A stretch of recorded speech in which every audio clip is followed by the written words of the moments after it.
I'm Alan Barrett, the Director of the ESRI. Our event today is a discussion of minimum wages, which is linked to a publication which my colleague Paul Redmond brought out earlier today.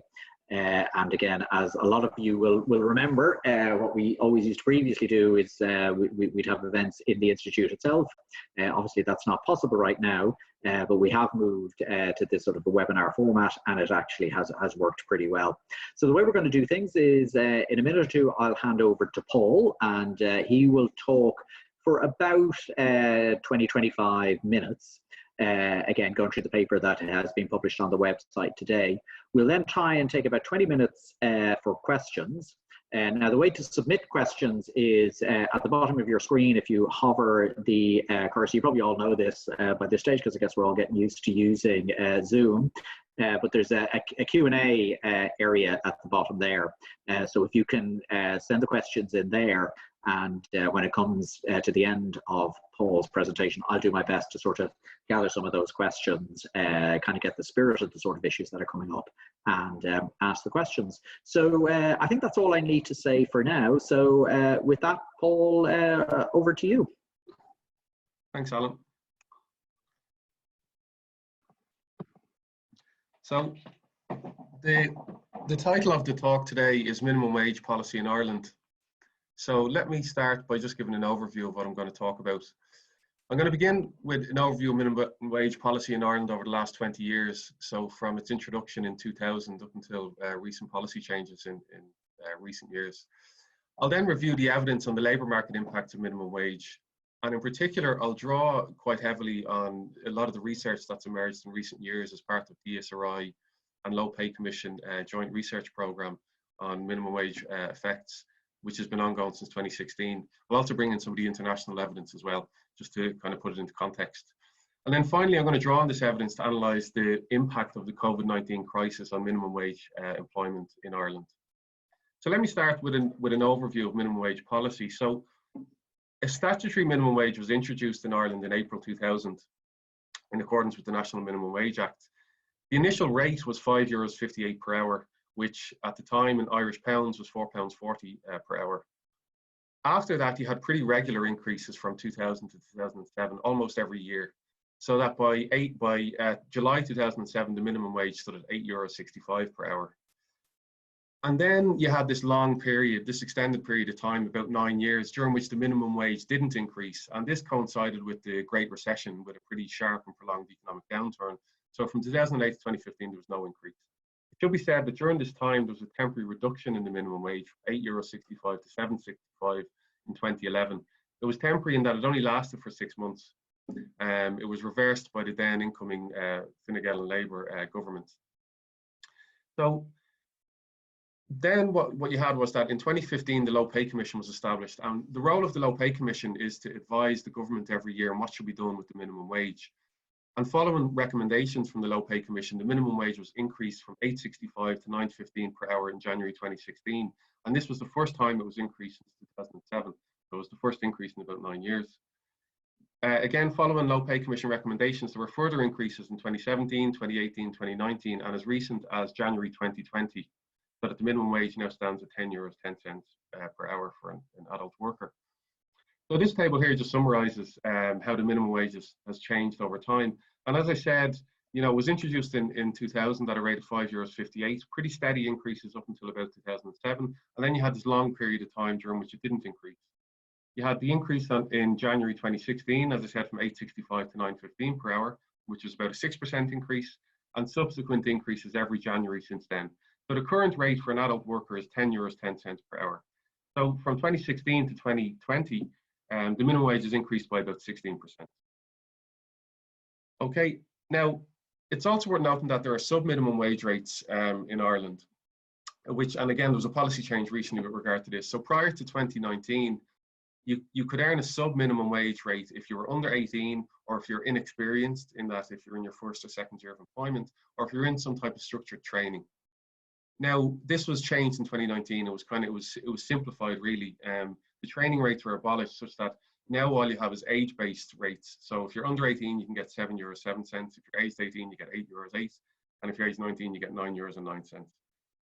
It's really said the incidence is very low of sub-minimum wage employment, in that only 1% of all employees actually earn the sub-minimum rate. And of all employees on the minimum wage or less, about 85% are actually on the full rate and only 15% are on the sub-minimum wage. The incidence is very low.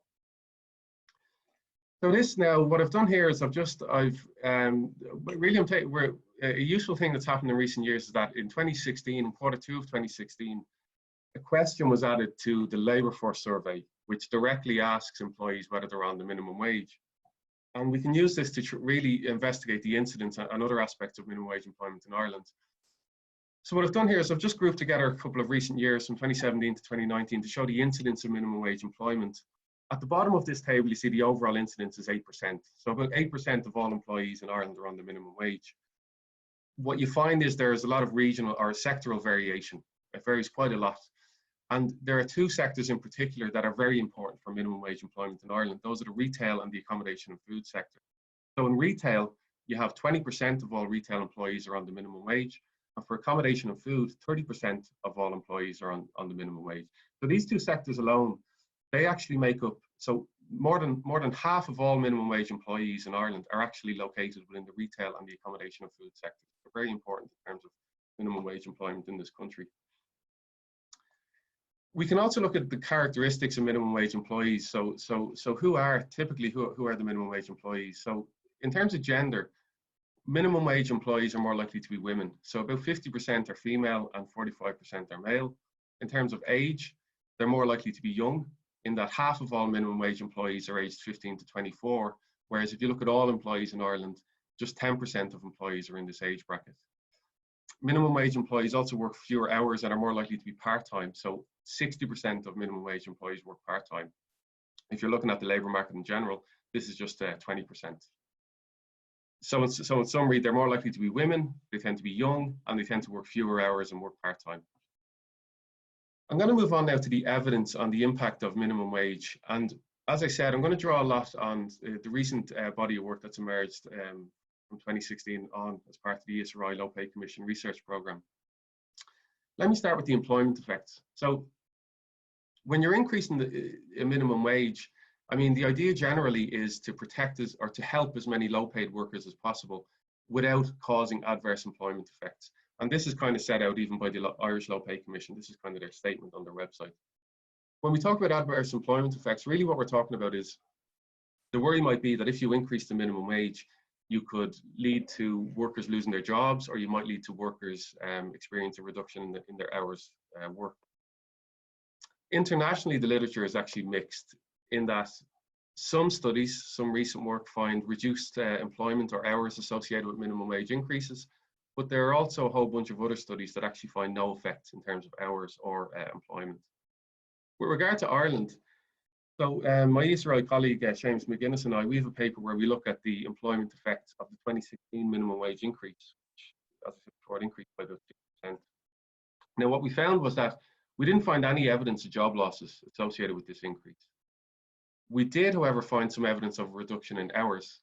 And further work that we've done in this area, it kind of highlights the need to drill down a bit deeper when you're looking at these issues, because when you look at the overall effect, you detect some hours impact or a negligible hours impact among all minimum wage employees, but this can hide sort of variation. In particular, what we found is that the hours reductions are primarily concentrated among temporary workers who are on the minimum wage. And we also detect some regional variation in that following the minimum wage increase, it seems that workers in Dublin experienced a reduction in their hours, but elsewhere didn't really see any impact.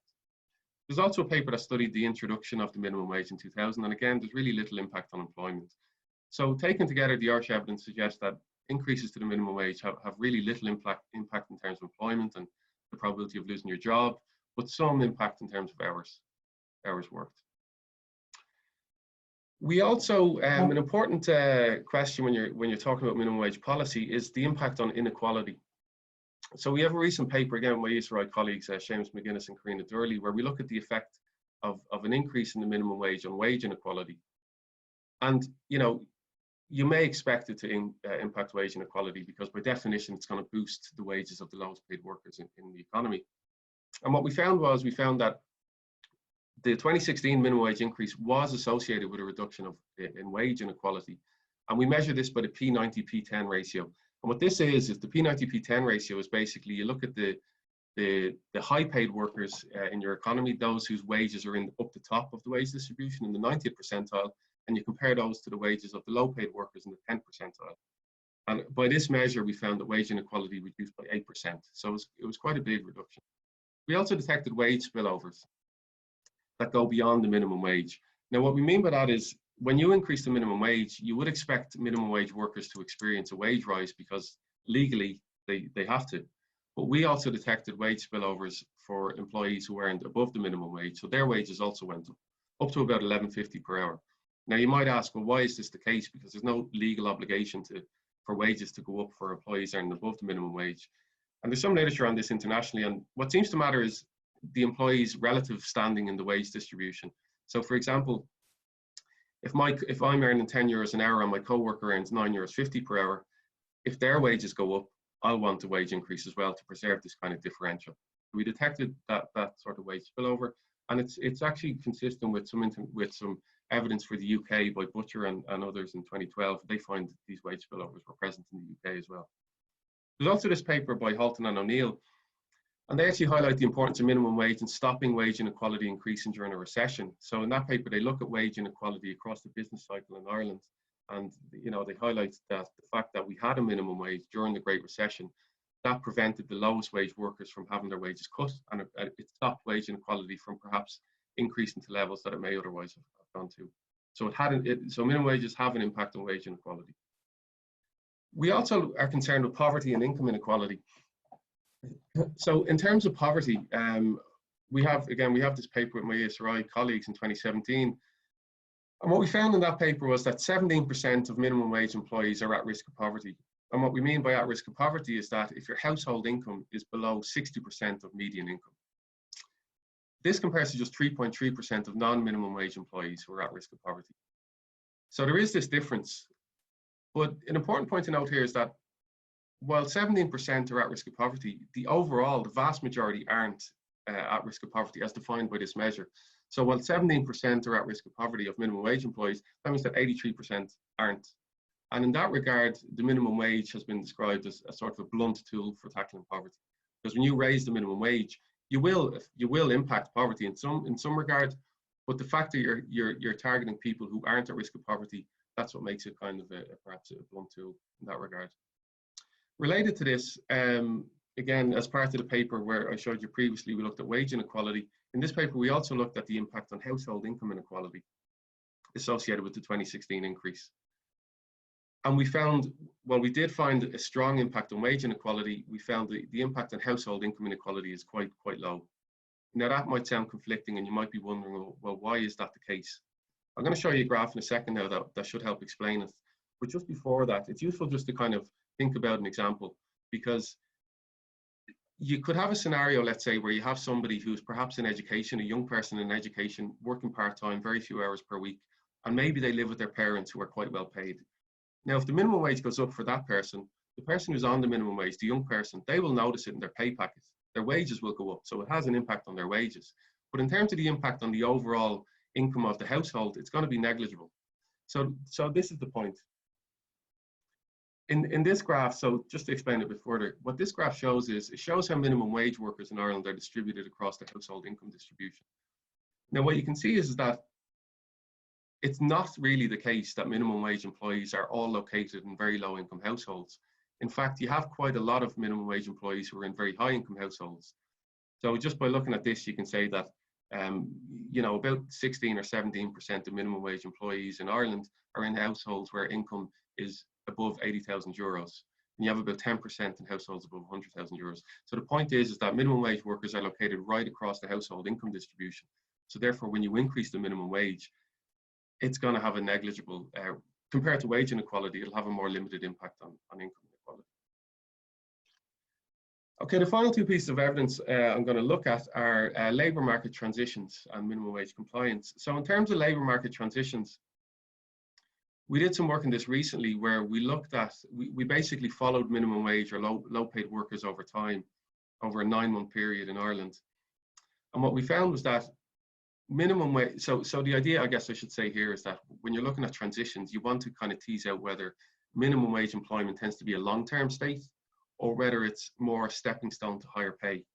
And what we found was that in Ireland, when you look at it over a 9-month period, minimum wage employees, they're more likely to transition to higher pay than to stay on minimum wage employment.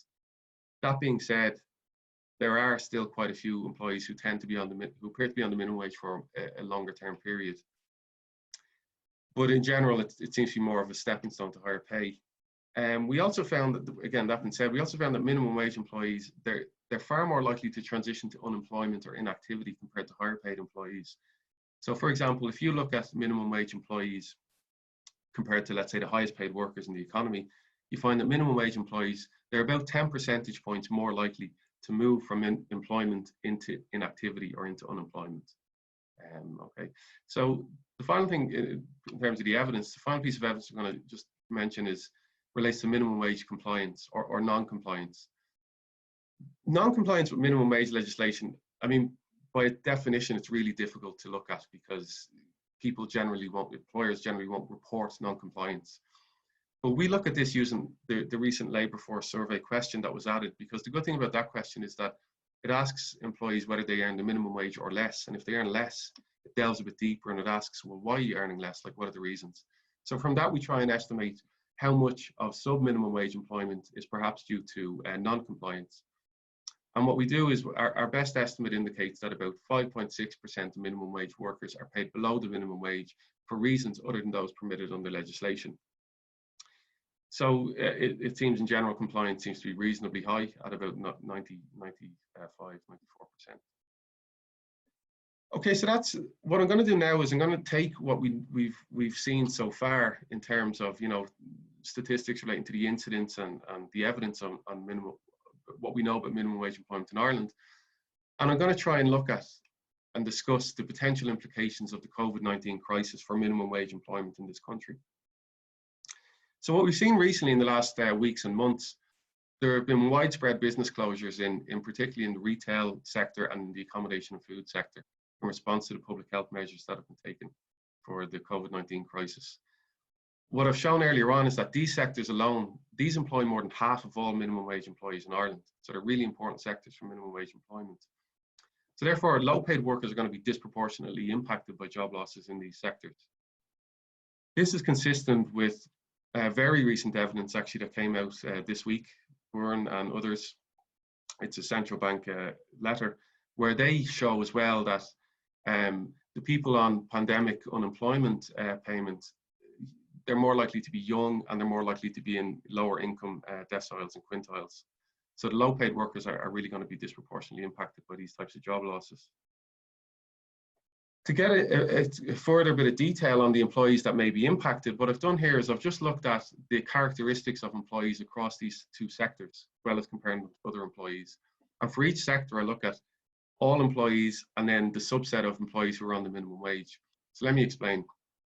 For example, if you look at retail, what we see here is that 63% of all retail employees are women. However, if you look at retail employees on the minimum wage, 65% are women. If you look at accommodation and food, you find that 55% of all accommodation and food employees are women. However, 60% of minimum wage employees in this sector are women. Other things that kind of stand out is that retail and accommodation and food employees, they tend to have lower levels of education. And this is particularly the case for those on the minimum wage. In terms of hours worked, in retail and accommodation and food, in terms of all employees, the average weekly hours worked are about 30 hours per week. For minimum wage workers, it's much lower. It's only 22 or 23 hours per week. The minimum wage workers are also more likely to be on temporary contracts. And in terms of non-Irish nationals, really the accommodation and food sector stands out here because about 30% of employees, over 30% of all employees in this sector are non-Irish nationals. So what are we saying here, just to summarize this table? Well, we know that these two sectors are really hard hit in terms of the COVID crisis. And the employees that are most likely to be hardest hit in terms of the characteristics here, it's going to be women, it's going to be those who are less well educated, those in temporary contracts, and in some cases non-Irish nationals, as well as those who work fewer hours. So in terms of what's going to happen next? Well, we don't know, but when the economy reopens, it's likely that some minimum wage employees may re-enter previous roles. Some employees will be furloughed and they may go back into their roles they had before, or they may find new jobs in similar roles. Hopefully that happens for a lot of minimum wage employees. However, for others, there's going to be longer term challenges because, a couple of important points to note. There's been a huge decline in tourism, obviously, as part of the COVID crisis. And it's really hard to see that this is going to recover anytime soon. This clearly is going to have an implication for the accommodation sector, accommodation and food. Likewise, it's not clear the financial viability of operating restaurants while complying with social distancing. So even when the economy reopens, it's not clear how many restaurants will be able to reopen and who it'll be financially viable to actually comply with these measures. So, this has more longer term impacts for, let's say, accommodation and food. And just to remind you, this sector alone employs a quarter of all minimum wage employees, and this sector could be facing a pretty prolonged period of disruption. In terms of those who have actually lost their job, we have the pandemic unemployment payment, which is a flat rate of €350 per week. Minimum wage employees, as I showed in the previous slide, the average minimum wage employee in the accommodation and food and retail sector, they only work 23 hours per week, which means that the gross weekly wage of the average worker was €232 per week. But this implies that the pandemic unemployment payment is actually 50% higher than the average weekly wage of what the minimum wage worker would have been earning in employment. So, it's gotten a lot of attention recently. We've 600,000 people on PUP at the moment, running at over €200 million per week. It's a lot of money. So it seems like for some, clearly it's going to be a big drop in income, but you're going to have a huge chunk as well of employees for who the PUP payment will be significantly greater than what they would have earned in employment. It was an emergency measure brought in for a 12-week period, and the indications recently suggest that it's probably going to be tailored or changed in coming weeks to kind of address these types of anomalies. Okay, so let me just conclude and maybe just point out some of the policy implications. So as we've seen, about 8% of employees in Ireland are on the minimum wage. And the two sectors that are really important for minimum wage employment are retail and accommodation and food, as more than half of all minimum wage employees are located within these two sectors. Some may return to work quite quickly in terms of those who have lost their jobs. However, there's going to be long-term disruption for others due to disruption for hotels, restaurants, because of tourism and just the public health measures and so on. And as we said, currently the PUP payment is higher than the gross weekly wage of most minimum wage employees, but perhaps in coming weeks the PUP payment is going to change, and that will address some of these issues. So the key policy question in coming months is going to be, should the minimum wage be increased, should it be decreased, or should it stay the same? Now, we need really careful consideration of the existing evidence before decisions are made. So we have seen minimum wage increases over the last number of years against the backdrop of a strongly performing economy. Naturally and invariably, the question that's going to be asked in coming months is, facing into a recession, which could be quite severe, should the minimum wage be reduced? So we really need to be careful here and take into account the existing evidence, in particular, what we know about wage inequality. We know that increases to the minimum wage reduce wage inequality. So it's extremely likely, and it's almost certain, that if you reduce the minimum wage, you're going to increase inequality, wage inequality. This is really important because there's a lot of concern emerging now about perhaps the unequal impacts of any potential recession that's going to occur. So it's important to be conscious of policies that may exacerbate this or make things worse. So if you reduce the minimum wage, that could make wage inequality worse. The rationale perhaps for, if people are talking about reducing the minimum wage, may be that it could boost employment for minimum wage or low paid workers. However, in Ireland, we know that this hasn't happened. This isn't the case. The evidence shows that there are no real employment effects. Now, it should be said that for Ireland, we were looking at the effect of increasing the minimum wage in a period of, kind of strong economic growth. So we don't really know what would happen if you reduce the minimum wage in a recession, but we can look to some of the international evidence in that regard. And really, when you look at it, some of the international evidence, like the studies on the Netherlands and other countries, where they looked at what happens if you reduce the minimum wage in a recession, and there is no compelling evidence really in that regard that it's going to boost employment. It's also important to take account that I said earlier that for a lot of minimum wage workers, minimum wage is a stepping stone to higher pay. But for a lot of other workers, it's actually a longer term state. So therefore, you're going to have a group of workers for which the minimum wage is their only source or they basically rely on the minimum wage and statutory increases in the minimum wage to boost their income. So it's important to take these kind of issues into account when reducing wage inequality. The final thing I'll say is that we have a study coming out soon that looks at the effect of minimum wage changes on labour costs for firms. And because the incidence of minimum wage is so low, and because within firms, you know, 3/4 of all firms actually don't employ minimum wage workers, and those that do, they tend to have quite few minimum wage workers. So in that regard, changes to minimum wage actually have quite a negligible effect on average labour costs and therefore competitiveness, and they only really impact very, very few firms in the economy. So it's all of these issues are going to need to be considered by the Low Pay Commission and policymakers in the coming months. So that concludes my slides. I think I'll hand you back over to Alan, maybe for some questions or comments. Great, thanks so much for that, Paul. That was absolutely fascinating, and I'd forgotten over time the amount of work that had been done by yourself and colleagues, really developing the knowledge base with regard to the minimum wage. And again, it is interesting. I think economists for a long time had a simplistic view and a simplistic expectation that if you raise minimum wage, that it was absolutely going to be the case that you'd see employment losses. But your work and work from a whole lot of other people would indicate that life is not that simple at all. A couple of questions have already come through, so let me feed those questions to you. And I don't know if you want to stop sharing the screen there, Paul, and everybody can get a better view of you. So first question, and it's institutionally a tricky one. Person has asked about joint labour committees. Okay, and the specific question, I suppose, is around the interaction between minimum wages and the presence of joint labour committees. And I'm going to sort of paraphrase the question. Have you been able to explore whether or not JLCs have been more or less effective in insulating low-paid workers? So is there a substitution effect, a complementarity effect, no interaction, or is that something you've been able to look at? Yeah, so we haven't directly looked at this in our work, but I suppose a couple of things to point out is that, like, prior to the introduction of the minimum wage in 2000 and prior to the National Minimum Wage Act, JLCs were the means by which minimum wages were set.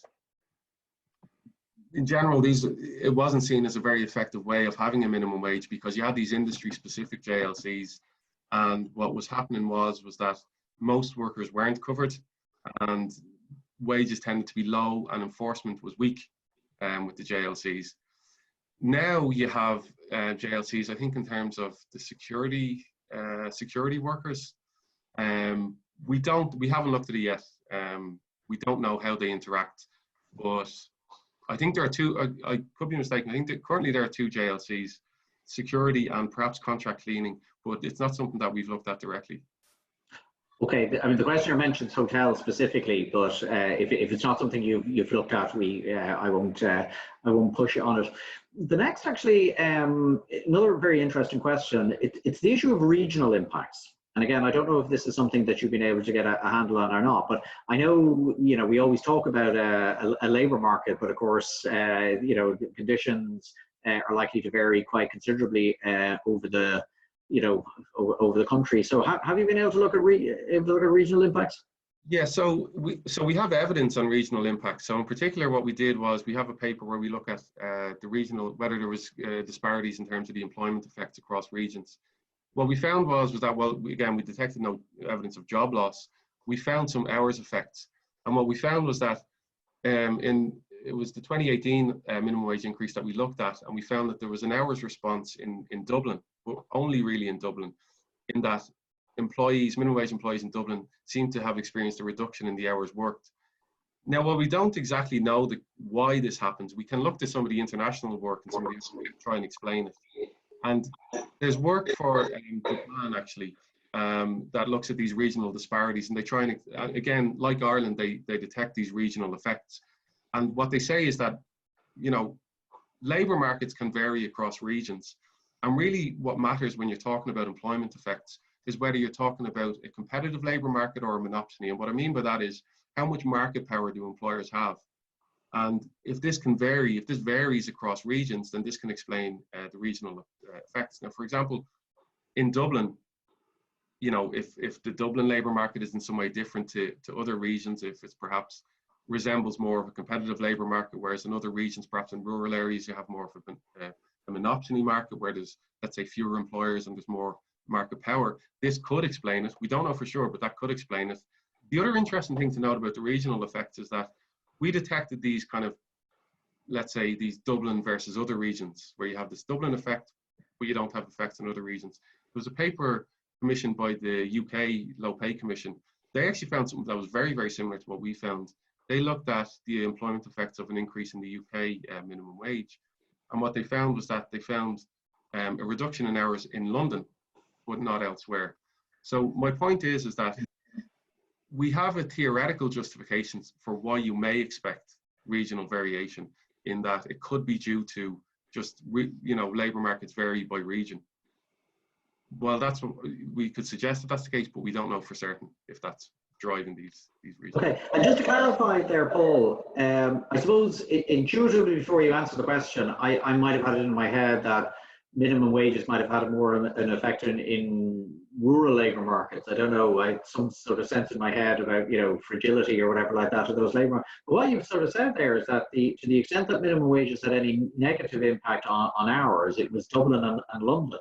So it's actually more in the urban settings that the minimum wage was having an impact. Is that a correct synopsis of what you said? That's right. Yeah, that's right. So again, like we don't know for sure if this is the case, but this, let's say, for example, the standard monopsony model that we learn as let's say undergrad economists, the kind of example, the textbook example that you're given is that if you're thinking about a monopsony labour market, you're kind of thinking about, let's say, a town, perhaps a rural town that has one big employer.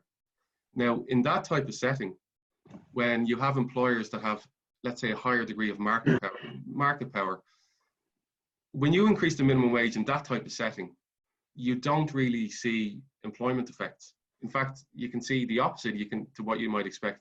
If you have a monopsony labour market and you increase the minimum wage, employment can actually increase under certain settings.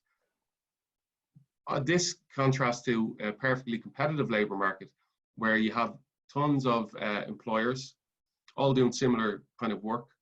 In that setting, which perhaps resembles more the kind of big cities like Dublin or London, in that setting, if you increase the minimum wage, that's where you can see, or that's where theory would tell us, you can see these kind of negative employment effects.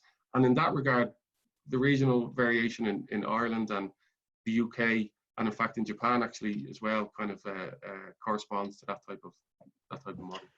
Okay, let's come to another question. And somebody has asked about the impact of the minimum wage on international competitiveness. Okay, so I guess primarily what the person is interested in, I'm assuming, is if we think about competitiveness being a critical part of our recovery capacity, and whether or not minimum wages are high relative to other countries and could negatively impact on our competitiveness. So do you have a thought on that one?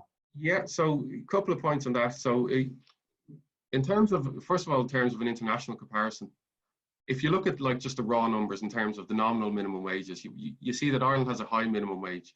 The only one that's higher, the only minimum wage that's higher is Luxembourg in Europe.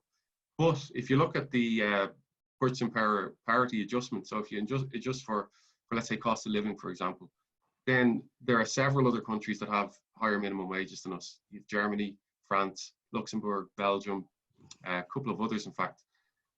There's also other ways of measuring minimum wage, because, you know, when you just look at this raw number, it's not useful because it doesn't take into account purchasing power. And usually one way of looking at it is the minimum wage as a percentage of your average wage or your median wage. And it's usually around, when you look at other countries, it's usually around 50%. And it's not that much different in Ireland. So internationally, our minimum wage isn't really that high. You will read, and I've read it myself, headlines where it says that we have the second highest minimum wage in Europe, but that's just in nominal terms. So, but really, when you look at other measures that are more comparable, it's really not that high. And in terms of the effect on overall competitiveness, it's really not going to have a big effect for a number of reasons. First of all, the incidence of minimum wage employment is low. So only 8% of employees are on the minimum wage. Secondly, if you're talking about changing the minimum wage to try and boost competitiveness, like the idea might be, if we reduce the minimum wage, is that going to make firms more competitive?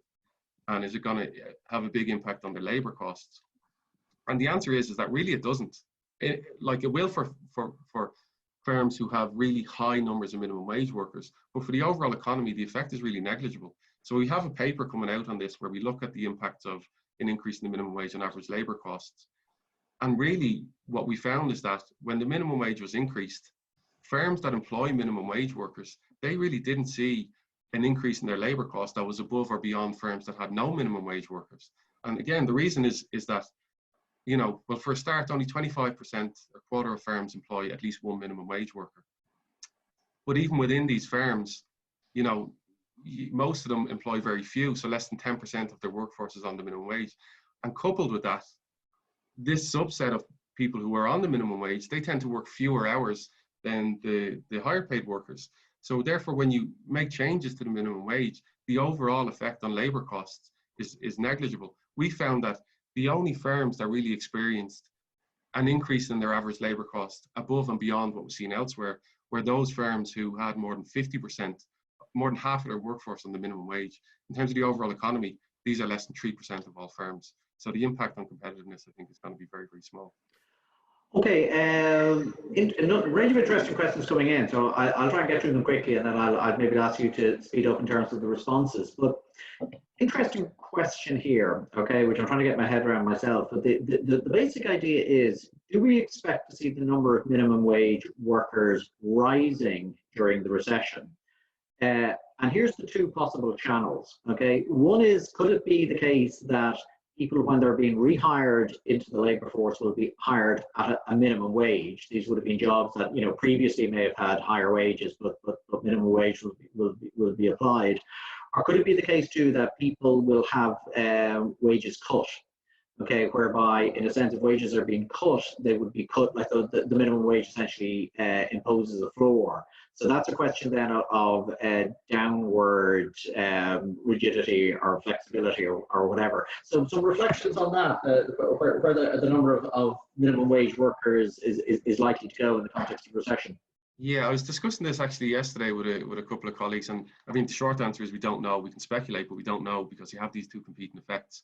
Now, as you said, you kind of summarized it nicely in the question. You have these sectors that have been really hard hit. And if minimum wage workers can get back into employment quickly, then maybe the impact on the overall instance will be small. But if you have these longer term impacts where certain sectors like accommodation and food are hit over the long term, and they're really, you know, the numbers of employees falls dramatically over a long period of time, that would reduce, in fact, the incidence of minimum wage employment. But as you said, we now have we've 600,000 people on pandemic unemployment payments. We've 200,000 people on standard job seekers allowance or benefit. What potentially could happen is that when these, but again, this depends on how severe the recession is and how quickly we kind of bounce back. But when these come into the labour market, will more of these people be going into lower paid jobs, minimum wage jobs? I mean, it's all we can do is kind of speculate. And to be honest with you, we don't know. We'll just have to wait and see. Okay, the next question, I'm not going to try and summarize it. I'm going to read it out. Okay, so here goes. So do we know how many low hour minimum wage workers now in receipt of PUP are also in receipt of a second welfare payment, okay, such as lone carers, carers, working family payments? Now, here's the question, the main part. Now, people will have to make a refund if the PUP exceeds their income from employment when the means are accessed at a later date. So I don't know, that might be more a question for our switch team rather than yourself, Paul, but again, the interaction of the PUP payment with the broader welfare and tax code, and what happens if people end up going back to work. Any sense, or is that? No, fortunately not. I think you're right. I mean, we don't know. I mean, probably maybe, as you say, the switch team would have more information on that, but the short answer is no. I just okay. If we were in the ESRI building, I'd be pointing at the members of our switch team, or indeed officials from the Department of Employment Affairs and Social Protection, but I can't do that now. Okay, so somebody again has asked the question, and this really gets to the nub of things again.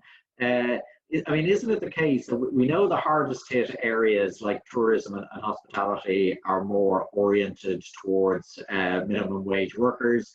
And the person asked the question very succinctly, wouldn't a decrease in the minimum wage boost the recovery possibilities in sectors such as tourism and hospitality? Not really is the short answer, because as I said, I mean, I say not really. There are a subset of firms, but very few firms that employ a lot of minimum wage employees.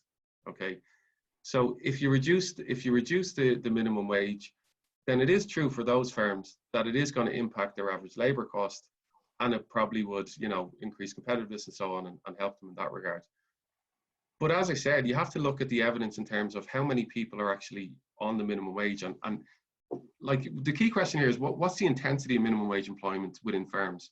And really it's low, because as I said before, only a quarter of all firms have minimum wage. So let's say this, 25% of firms employ at least one minimum wage employee, okay? And most of those firms have less than 10% of their workforce on the minimum wage. And again, just to repeat that these workers are generally working fewer hours. So when you reduce the minimum wage, it's not going to have a profound impact on the overall average labour costs. It will, as I said, for the really, really high intensity minimum wage firms, which are those with more than 50% of employees on the minimum wage. But again, there's very few of those. So I mean, what I'm saying is that generally speaking, the effect won't really be that pronounced. But that's not to say for some really high intensity firms that it wouldn't have an effect. Okay, we should really come to an end, but I do want to raise one more question, and it's more about the sort of the public reaction and the political reaction around minimum wage increases or decreases. So the questioner here was reflecting on the cut in 2011, and is asking, I suppose, to a great extent, and again, I'm not sure if you're in a position to answer this, what was the reaction to the wage cut at the time? Why was it reversed?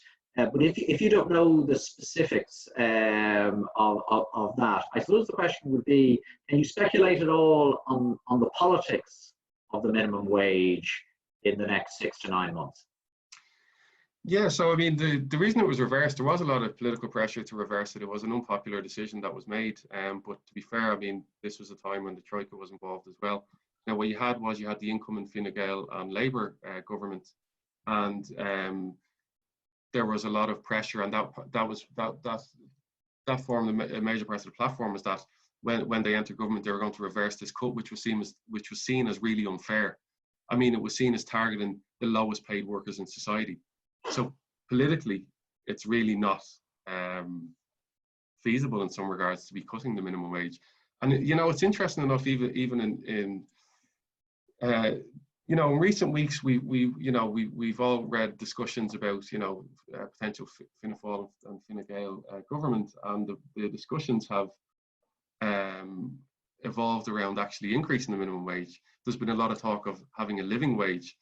So in terms of the policy and political discussions, like, well, people may be kind of asking, and you may be having kind of these conversations informally with your colleagues, in terms of what's coming out of the political discussions, at least what we're reading, not only are we not reading about minimum wage reductions, but in fact, the only thing that I've seen is that you'd actually have an increase in the minimum wage to a living wage, which will be higher.